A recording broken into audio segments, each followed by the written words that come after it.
인사 한번 해보시죠. 네. 예수님 부활하셨습니다. 네. 예수님 부활하셨습니다. 네.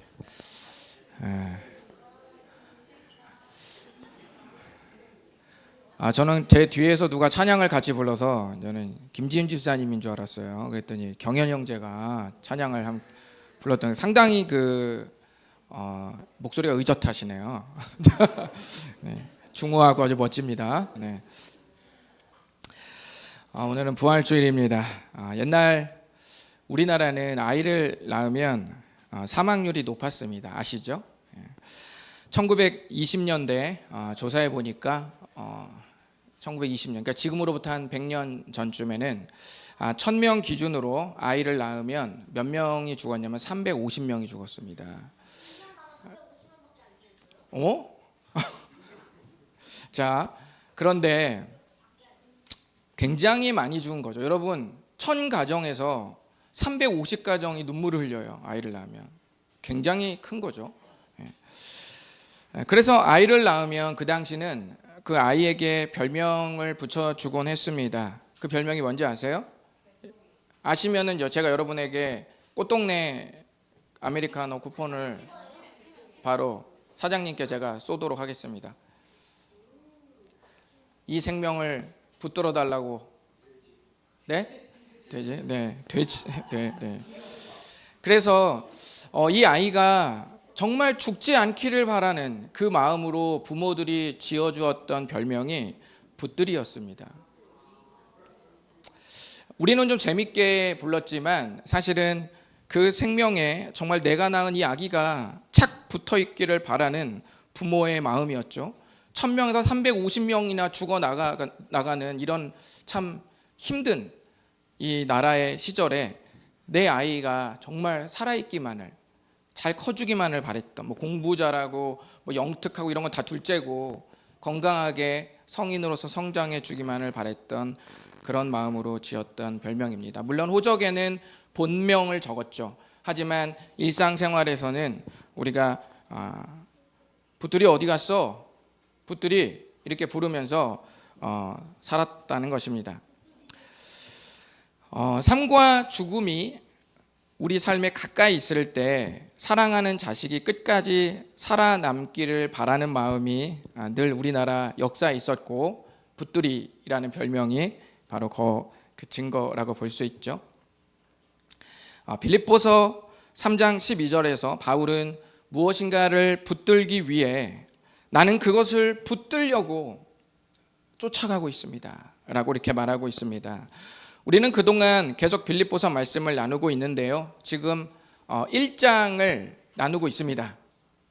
그런데 부활주일을 맞이해서 조금 우리가 나중에 나눌 빌립보서 3장으로 좀 시간 여행을 떠나서 멀리 점프해서 빌립보서 3장의 말씀을 함께 좀 나눠 보도록 하겠습니다. 이 말씀을 통해서 바울이 갈망한 부활의 삶, 이 삶을 우리도 갈망하겠다는 마음으로 함께 나눠봤으면 좋겠습니다. 오늘 처음 온 친구 어디 있어요? 처음 온 친구.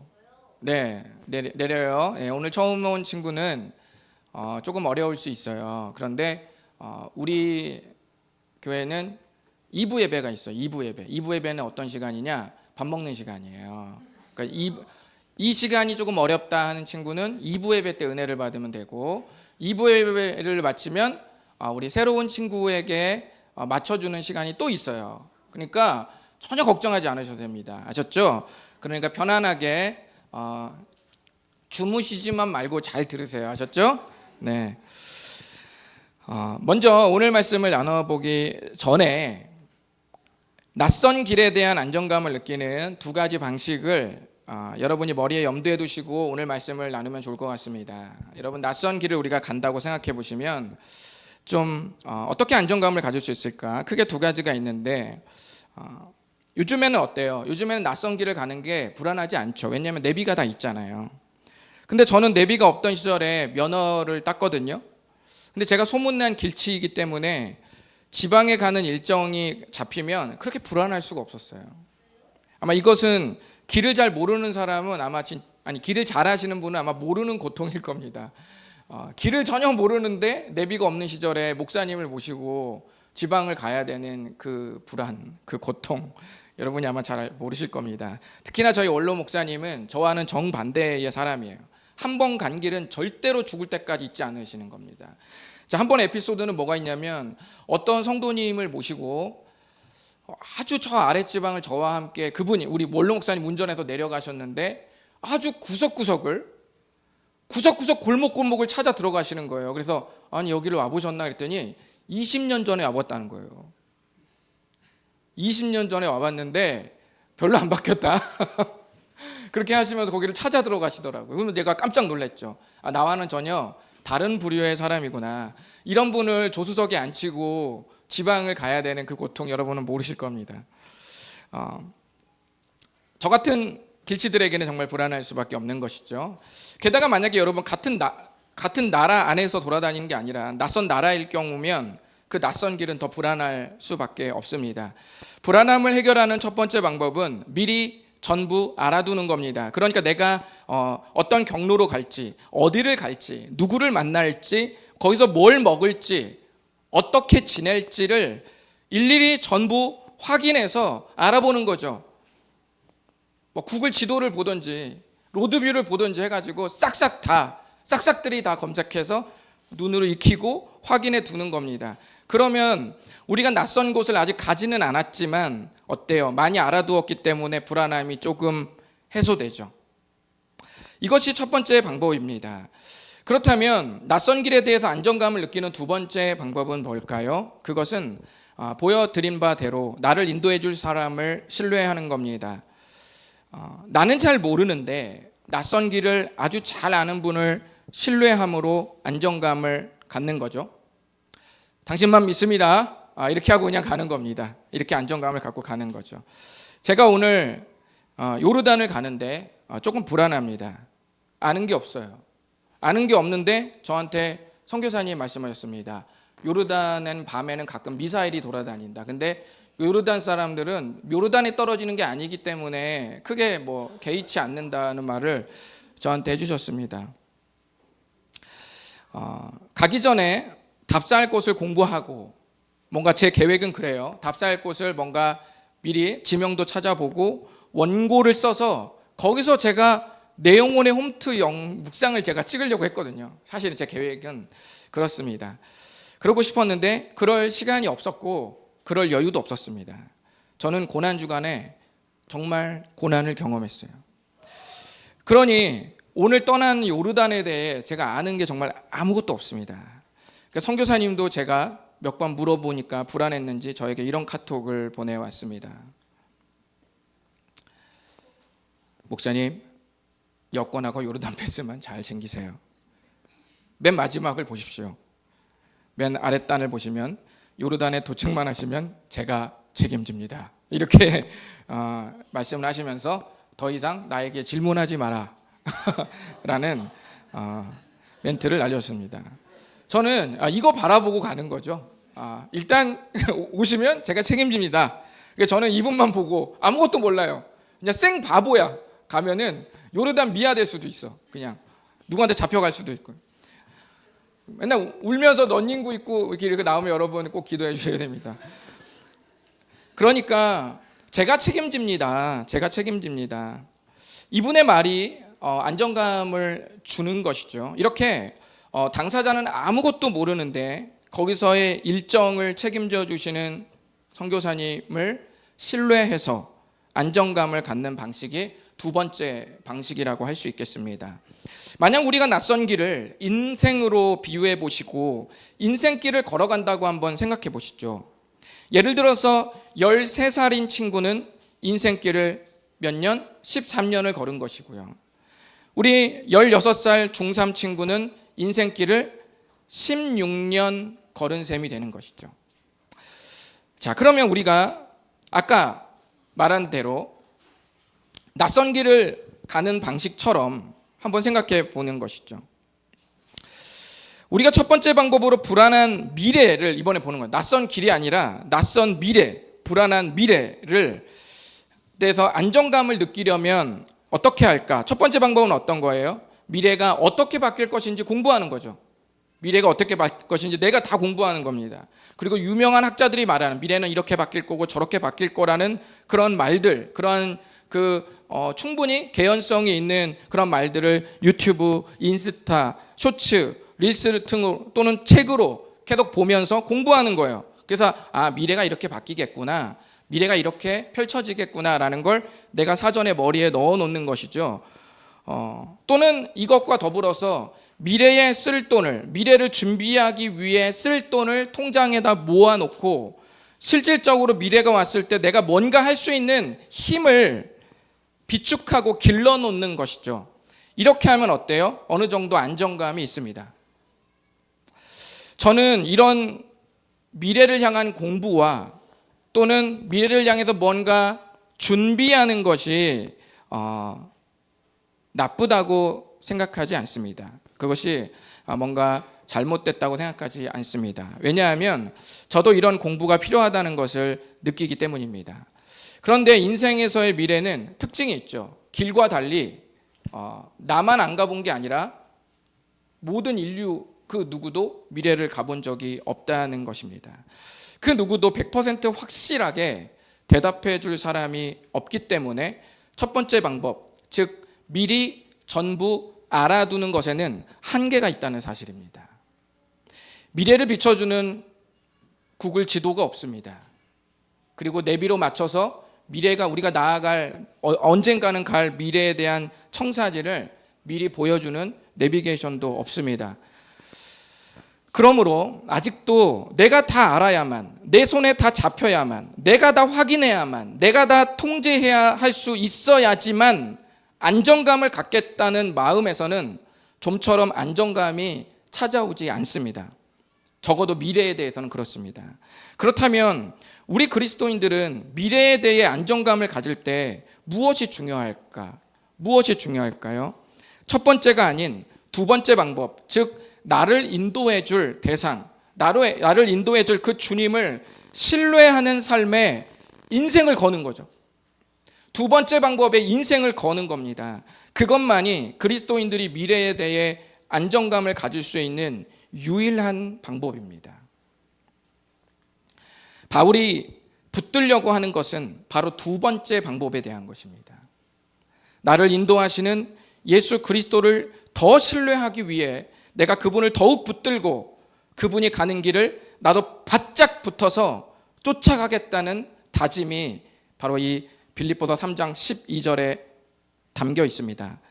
빌립보서 그렇다면 이 말씀 어떻게 나오게 되었는지 우리 함께 살펴보도록 하겠습니다. 빌립보서 3장 10절과 11절 우리 한번 다 같이 읽어보실까요? 시작. 내가 그리스도와 그 부활의 권능과 그 고난에 참여함을 알고자 하여 그의 죽으심을 본받아 어떻게 해서든지 죽은 자 가운데서 부활에 이르려 하노니. 아멘. 예수님의 부활의 권능은 뭐예요? 예수 부활의 능력이라고 해석하면 되죠. 부활의 권능이란 말을 잘 안 쓰니까 부활의 능력이라고 해석하면 좋고, 그 고난은 뭐죠? 예수님이 겪으신 십자가 이야기. 우리가 고난 주간에 계속 묵상했던 십자가 사건, 십자가 이야기가 그 고난입니다. 10절과 11절을 그래도 쉽게 좀 여러분에게 다시 우리말로 좀 번역을 우리말? 이것도 우리말인데 좀 쉬운 말로 번역을 해드리면은 우리 한번 이렇게 한번 읽어보았으면 좋겠습니다. 보이시는 분 한번 읽어주십시오. 시작. 내가 예수님을 알기 위해, 그리고 그분의 부활의 능력을 알기 위해, 그리고 그분이 겪은 고난에 함께 한다는 것을 알기 위해 저는 예수님의 죽으심에 나를 겹쳐보면서 어떻게 해서든지 결국 나를 살아나게 된다는 사실까지 도달해 보기를 꼭 바라고 있습니다. 이런 뜻입니다. 죽으심을 본받는다는 말이 죽으심과 나의 삶을 겹쳐본다는 뜻이에요. 죽으심과 나의 삶을 이렇게 일치시킨다, 동일시한다. 이 단어가 그런 뜻입니다. 본받는다는 말이 그런 뜻이에요. 여기서 우리는 예수님을 깊이 안다는 것이 어떤 겁니까? 기본적으로 예수님의 십자가와 부활을 잘 알고 경험하는 게 예수님을 잘 아는 겁니다. 예수님이 잘생겼을까 못생겼을까, 예수님이 키가 크실까? 키가 작으실까? 예수님의 미소는 온화할까? 아니면 활짝 웃는 표정을 가질까? 아니면 예수님은 손은 어떨까? 예수님의 뒷모습은 어떨까? 예수님이 대화하는 그 표정은 어떨까? 이런 것들을 아는 것이 예수님을 진짜 아는 게 아니라는 거예요. 그게 물론 그것도 뭐 궁금하면 알 수 있겠지만 그게 예수님을 아는 게 아니라 뭘 아는 거예요? 십자가와 부활을 잘 아는 게 예수님을 아는 것이다. 오늘 여러분들이 무슨 옷을 입고 왔고 목소리가 어떻고 뭐 속쌍꺼풀이 있고 없고 뭐 표정이 어떻고 이런 것들을 아는 것도 여러분을 제가 아는 거지만 이런 건 어때요? 여러분을 진짜로 깊이 아는 게 아니죠. 여러분을 안다는 말은 뭡니까? 여러분이 지금의 여러분의 모습이 되도록 만들었던 이야기, 그 모습, 그 여러분이 경험했던 것들을 다 공유하고 함께 아는 게 진짜 아는 것 아니겠습니까? 마찬가지로 예수님을 안다는 말의 8알은 예수님의 십자가와 부활을 알고 경험하는 겁니다. 그러니까 우리가 여기에 머물러야 예수님을 깊이 아는 것이죠. 그런데 아주 중요한 사실이 있습니다. 지금 제가 10절 11절 아까 보여드렸는데 여러분 눈으로 잘 보세요. 눈으로만 보십시오. 제가 말할 테니까 잘 보시면 아주 중요한 사실이 있습니다. 거기 보면 그의 죽으심은 어떻게 해요? 본받고 부활은 이른다. 우리는 따라해 보실까요? 죽으심은 본받고 부활은 이른다. 네, 이 사실이 아주 중요합니다. 죽으심은 본받고 부활은 이른다. 죽으심은 실제로 우리가 애를 써서 고민하고 생각해서 내 삶을 막 견주어 보는 거예요. 내가 있었던 일들과 막 견뎌보는 노력과 애씀이 필요한 반면에 부활은 어떤 거예요? 죽으심을 본받은 후에 언젠가 이르는 거예요. 도달한다 이 뜻이에요. 이른다는 말이 도착한다 그런 뜻입니다. 언젠가 우리가 마치 어떤 기차를 탔을 때 도착하듯이 그냥 도착하게 된다는 그 뜻입니다. 여러분이 부산을 가기 위해 KTX 열차를 타면 어때요? 그 열차를 타기까지는 여러분이 할 일이 있죠. 예매를 하고 그 시간에 터미널로 가고 열차가 서는 게이트에 서서 기다려야 돼요. 그 숫자 플랫폼에 가서 기다려야겠죠. 그런 것까지는 여러분의 행동과 애씀이 들어가는 거잖아요. 그런데 여러분이 막상 KTX를 딱 타면 어떻게 돼요? 부산은 도달하는 거죠. 부산은 이르는 거예요. 여러분이 KTX 열차 안에서 부산을 가기 위해 뭔가 하는 건 아니죠. 비유가 완전히 적절치는 않지만 마치 이런 것처럼 죽으심을 본받는 것은 성령의 도우심을 받으면서 훈련을 해야 하는 부분이 있지만 부활은 훈련이 아니라 자연스럽게 십자가와 겹쳤을 때 이르는 것, 도착하는 것이라고 오늘 빌립보서가 우리에게 말해줍니다. 그래서 여러분 10절을 자세히 보시면 이제 여러분 10절 좀 보세요. 눈으로 보시면 여기 두 번째 줄에 알고자 보이세요? 알고자? 네. 알고자만 말하니까 좀 말이 이상해요. 어쨌든 내가 그리스도와 그 부활의 권능과 그 고난의 참여함을 알고자 하여라고 되어 있는데 잘 보시면 이게 세 개예요. 그 뜻입니다. 내가 그리스도를 알기 위해 이렇게 붙어 있고 또 하나는 그리고 그 부활의 권능을 알기 위해 그리고 그 고난의 참여함을 알기 위해 이렇게 세 개입니다. 이렇게 세 개예요. 그런데 여러분 세 개를 알기 위해서는 세 개를 해야겠죠? 그런데 성경을 보시면 세 개를 알기 위해서 뭐만 하죠? 죽으심을 본받는 한 개만 한다는 거예요. 이게 무슨 뜻인지 아세요? 죽으심을 잘 본받는 것은 우리의 훈련의 영역이지만 부활은 어때요? 부활과 그리스도를 아는 것은 이르는 거예요. 깨달아진다 이런 뜻이죠. 결국 죽으심을 본받아 이 한 가지만 우리 삶의 아주 중요한 주제가 됩니다. 왜냐하면 죽으심을 본받으면 부활은 언젠가 반드시 우리에게 도달해 오기 때문입니다. 이제 예수님의 죽으심을 본받는다는 말을 좀 더 알아보실까요? 예수님의 죽으심을 본받는다는 말은 내 삶을 십자가와 겹쳐보면서 일치시켜본다는 뜻입니다. 고난을 받으면 아마도 모든 그리스도인은 예수님의 십자가를 떠올릴 겁니다. 내가 아주 힘들 때 나는 예수님의 십자가의 고난을 떠올린다. 손 들어보십시오. 나는 너무너무 내가 힘들 때 예수님의 십자가를 한 번쯤은 떠올려 본다.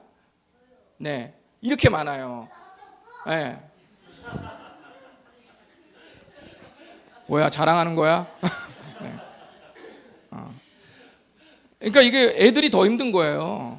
어른들은 별로 힘든 게 없는데, 어른들은 그냥 뭐 인생은 그냥 뭐 날아다니는 것인데 애들은 너무 힘든 거예요. 네, 애들은 그러니까 엄마들이 너무 잡았나? 네, 애들은 너무 힘든 거죠.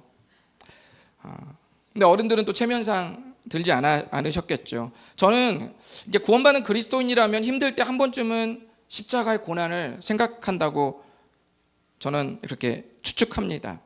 떠올릴 겁니다. 그런데 대부분 성도님들은 또 그리스도인들은 여기서 아주 단순한 결론을 끌어옵니다. 예수님의 십자가와 내 어려운 삶을 겹치면서 아주 단순한 결론을 끌어오는데요. 예를 들면 이런 겁니다.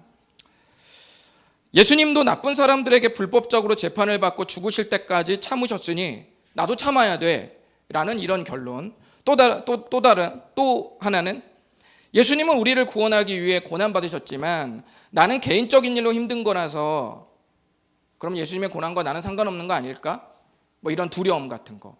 이런 말들, 이런 것들을, 그러니까 십자가와 겹치기는 해요. 십자가의 고난을 생각하기는 하는데 이런 식의 단순한 결론에 이르게 되면서 고민을 한다는 것이죠. 십자가와 겹쳐본다는 건 그런 게 아닙니다. 우리 한번 1번 한번 읽어보실까요? 1번 검은 글씨만 시작. 네. 십자가의 고난과 내 고난을 겹칠 때 두 가지 아주 중요한 방향이 있는데요. 첫 번째는 고난을 어떻게 해석할 것인가. 이 질문은 지금 내가 왜 이렇게 힘들지? 내가 뭘 잘못했지? 라는 질문을 스스로에게 마구 던지면서 원인을 규명하는 시간입니다. 원인을. 왜 그런 거야? 왜 도대체 내 삶에 이게 왜 왔지? 왜 찾아왔지? 나는 왜 힘들지? 라고 하면서 원인을 규명하는 시간입니다. 그렇다면 두 번째는 뭘까요? 검은 글씨 읽어봅니다. 시작. 고난을 어떻게 보낼 것인가? 네, 이 질문은 지금 나에게 고난이 찾아왔는데 이 고난을 십자가와 겹쳐보면서 예수님이 이 고난을 어떻게 다루고 있지? 어떻게 이 과정을 지나가고 계시지? 라는 질문을 던지며 고민하는 시간입니다. 그러니까 두 번째는 고난의 과정을 연구하는 거죠. 고난의 과정. 대부분은 고난을 해석하는데 대부분의 시간을 쏟습니다. 대부분은 그래요. 제가 만난 대부분은 고난의 원인 규명을 하는데 아주 많은 시간을 쏟습니다. 질병은 원인이 대체로 나오지만 고난은 원인이 나오지 않습니다.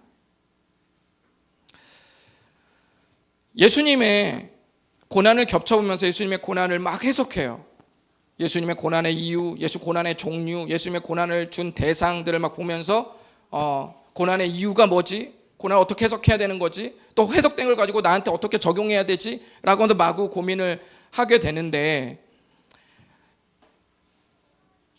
물론 그런 것도 필요할 수 있겠지만 인류 역사상 고난을 완벽하게 해석한 사람이 없습니다. 고난은 불청객처럼 찾아오고 고난은 이유 없이 찾아옵니다. 고난은 맥락이 없고 고난은 오리엔테이션이 없습니다.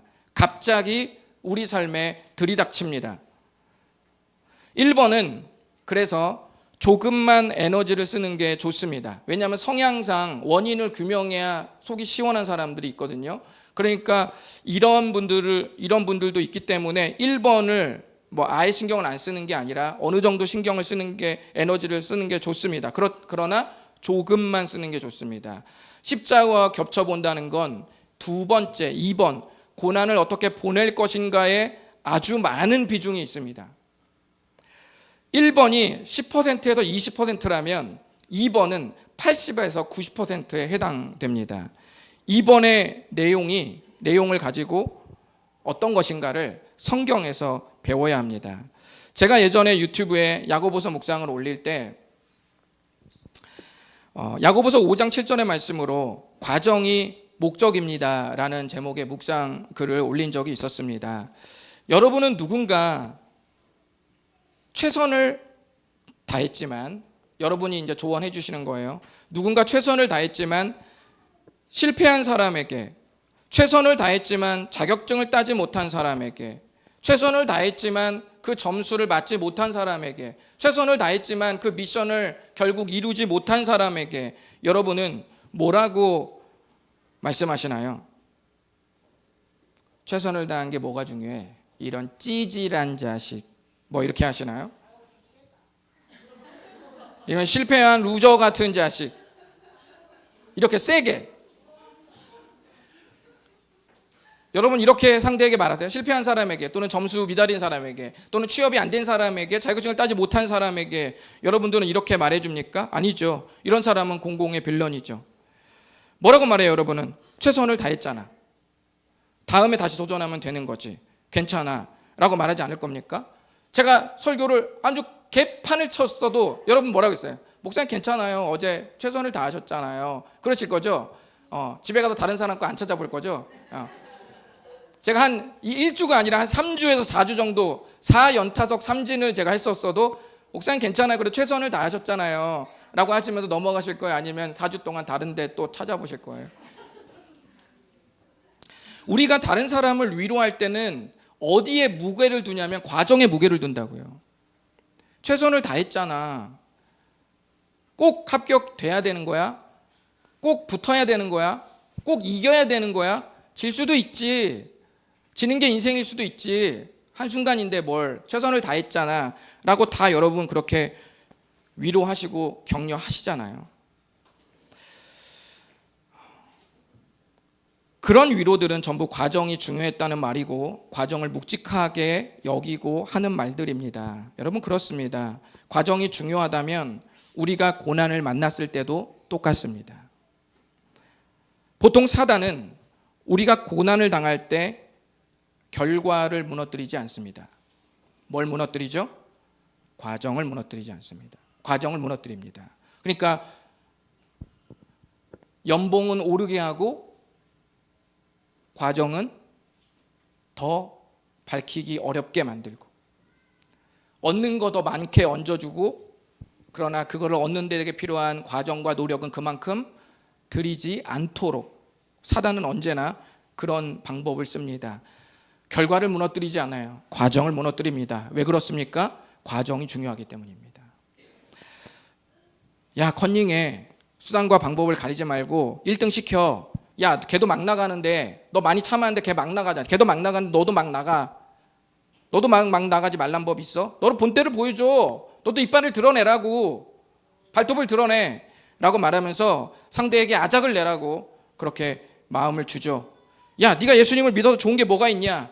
야, 네가 뒷복음을 해서 고민만 딥해졌지, 인생만 딥해졌지. 네가 뒷복음을 해서 도대체 뭐가 좋아진 게 있어? 뒷복음이 아니라 뒷복음이다 이것들아 막 하면서 여러분들이 막 때려치라고 그러는 거 아니겠습니까? 다사교 와서 얻은 게 뭐가 있냐? 옮겨, 개성교회로 10m 저기 뒤에 있는 개성교회로 옮겨라. 그러니까 뭐예요? 과정을 무너뜨리는 거예요. 여기서 들였던 시간과 그 과정과 노력들이 의미가 없다고 말하는 거예요. 다 뒤집어 엎어서 먼지를 휘날리게 하고 너가 그동안 걸어왔던 모든 족적들과 발자취들은 아무런 쓸모쟁이 없는, 의미가 없는 거니까 이제 그만해라. 과정을 무너뜨리는 거죠. 그렇게 해서라도 네가 원하는 걸 얻으라는 거예요. 그렇게 해서라도 네가 원하는 걸 얻어라. 결과에 집중시키죠. 과정을 허물고 결과를 집중시킵니다. 십자가와 나의 삶을 겹치는 훈련의 8알은 고난을 당할 때 어떻게 그 시간을 보내는가를 깊이 배우는 겁니다. 그것이 가장 중요한 겹침이에요. 그러면 부활의 아침이 열립니다.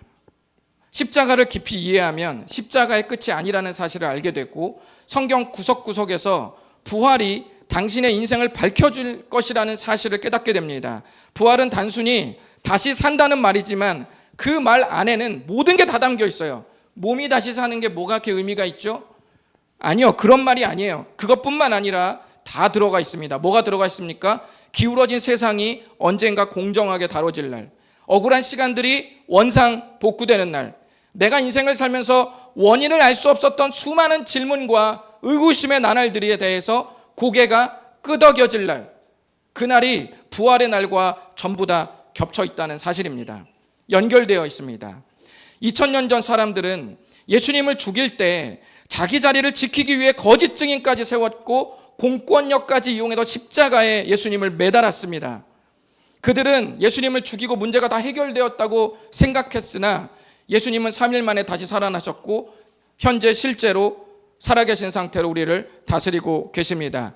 이 감격적인 사실로 인해서 그분이 살아나서 다스리고 있다는 이 엄청난 팩트 때문에 인생을 다 뚫어내는 이야기가 뭡니까? 그 사도행전입니다. 그게 사도행전이에요.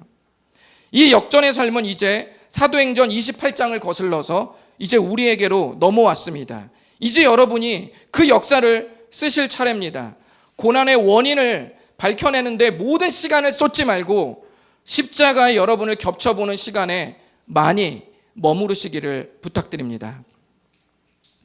창세기 13장을 보면 조카 롯과 아브라함이 서로 가축과 재산이 많아져서 원래는 같이 다녔는데 더 넓은 지역으로 흩어져야 될 상황이 생겼습니다. 이제는 같이 할 수 있는 규모의 이 양이 아니에요. 너무 가축도 많아지고 재산이 많아져서 종들도 많아져서 이제는 두 때로 나눠야 되는 시기가 생긴 거죠. 그래서 더 넓은 지역으로 흩어져야만 했습니다.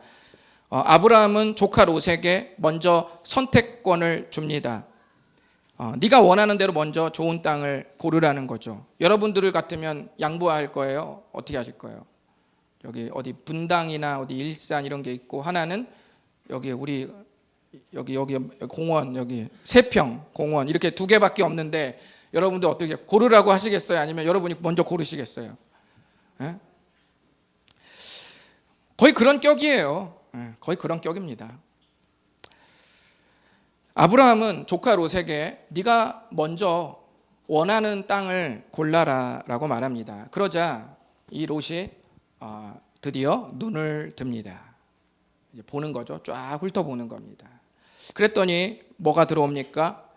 물이 넉넉하고 풀들이 넉넉한 소돔과 고모라가 눈에 들어왔습니다.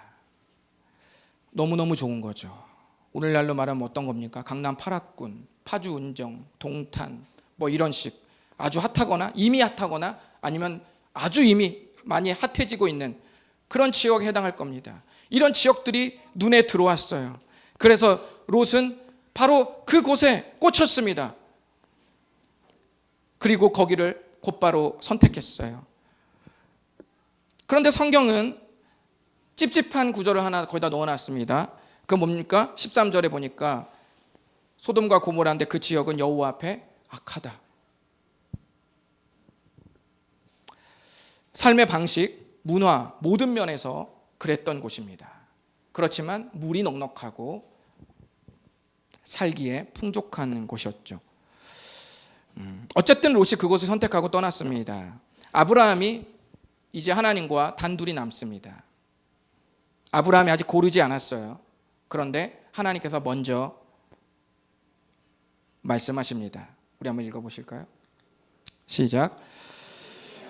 떠난 후에 여호와께서 아브라함에게 이르시되 너는 눈을 들어 너 있는 곳에서 북쪽과 남쪽 그리고 동쪽과 서쪽을 바라보라. 보이는 땅을 내가 너와 내 자손에게 주리니 영원히 이르리라. 아멘. 여러분 보십시오. 롯이 눈을 듭니다. 눈을 들어서 볼 때 어떤 레이저가 나갑니까? 나의 모든 가치관, 나의 모든 인생이 그 눈을 든 시선에 다 담겨져서 엑기스처럼 담겨져서 레이저가 쏴지죠. 거기서 눈에 확 도드라져 보인 게 뭐였습니까? 소돔과 고모라였죠.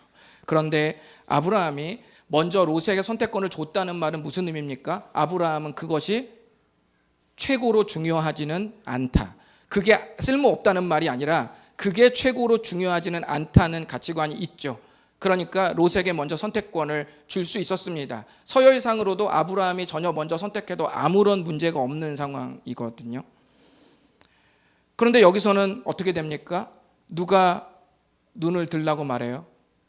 여호와께서 아브라함에게 눈을 들라고 말해요. 아브라함과 함께한 하나님과 이 두 분이 두 분, 한 분과 아브라함이 동시에 눈을 들죠. 네 눈에 들어오는 곳 북쪽과 남쪽, 동쪽과 서쪽 보이는 땅을 내가 너와 내 자손에게 주리니 영원히 이르리라. 무슨 말입니까? 좋은 곳은, 우리 한번 따라해 보실까요? 좋은 곳은 정해져 있는 게 아니라 우리를 인도하시는 하나님을 신뢰하며 나아가는 곳이다. 네, 그곳입니다. 좋은 곳은, 좋은 땅, 좋은 곳은 정해져 있는 게 아니라 내가 사는 곳이 아무리 구질구질한 곳이라도, 구질구질한 삶이라도 우리를 인도하시는 하나님을 신뢰하며 나아가는 곳 모두가 좋은 곳이라고 말씀합니다. 아브라함이 이미 롯에게 먼저 선택권을 줬다는 게 믿음입니다. 우리 인생의 미래는 내가 다 알아보는 데서 안정감이 찾아와지지 않습니다. 롯의 가치관은 1번, 내가 다 확인하고 내 눈에 아주 흡족하고 풍요롭고 좋아야 내가 거기서 안정감을 찾고 안전지대로 내가 옮겨지게 되는 것이죠. 우리 인생 미래는 그런 방법으로 안정감이 찾아와진다고 성경은 말씀하지 않습니다. 마지막 빌립보서 3장 12절은 말씀합니다. 읽어보겠습니다. 시작. 내가 이미 얻었다함도 아니요 온전히 이루었다함도 아니라 오직 내가 그리스도 예수께 잡힌 바 된 그것을 잡으려고 달려가노람. 아멘.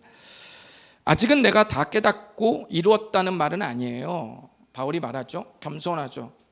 아직은 내가 다 깨닫거나 이뤘다는 것 말다는 뜻 아닙니다. 그렇지만 그리스도 예수께 잡힌 바 된 그것을 잡으려고 나는 지금 달려가고 있는 중입니다. 이 삶에서 뭐가 나요?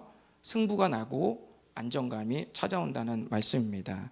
12절을 여러분이 좀 말이 어려울 수 있는데, 잡힌 바 된 그것을 잡으려고 쫓아간다는 뜻이 뭐냐면, 예수님이 꽉 잡은 거 있죠. 예수님이 나를 꽉 잡았어요. 그럼 뭐가 이유가 있을 거잖아요. 예수님이 나를 꽉 잡을 때는 이유가, 그 꽉 잡은 이유 그거 있죠. 그 꽉 잡은 이유를 내가 꽉 잡고 가겠다, 이 뜻이에요. 그게 이 3장 12절의 말씀입니다. 그래서 오늘 설교 제목이 내가 부활에 붙들리고 그 부활을 붙들며 나아간다라는 의미입니다. 예수님께서 나를 꽉 붙잡은 이유는 십자가를 겹칠 때 반드시 부활에 이른다는 사실이에요. 이것을 깨닫게 해주기 위해서 하나님께서 바울을 꽉 붙들었습니다. 그리고 꽉 붙들었던 그 이유를 바울이 또 꽉 붙들고 살아가겠다고, 그리고 달려가겠다고 오늘 우리 앞에 선언한 셈입니다. 이 시간 그 부활에 붙들리고 그 부활을 붙들며 나아가는 삶이, 저는 우리 함께 예배를 드린 말씀을 듣는 모든 분들의 삶이 되기를 바랍니다. 기도하겠습니다. 이 시간에 우리 리더십팀 나오셔서 좀 반주해 주시고, 우리 주님께 이 시간 충만이라는 곡 반주에 맞춰서 함께 기도했으면 좋겠습니다. 주님, 내 삶에 찾아오는 미래에 대한 안정감, 나는 과연 1번이었습니까? 2번이었습니까? 내가 모든 걸 다 알아보고 확인한 뒤에 찾아오는 안정감을 추구했던 모습입니까?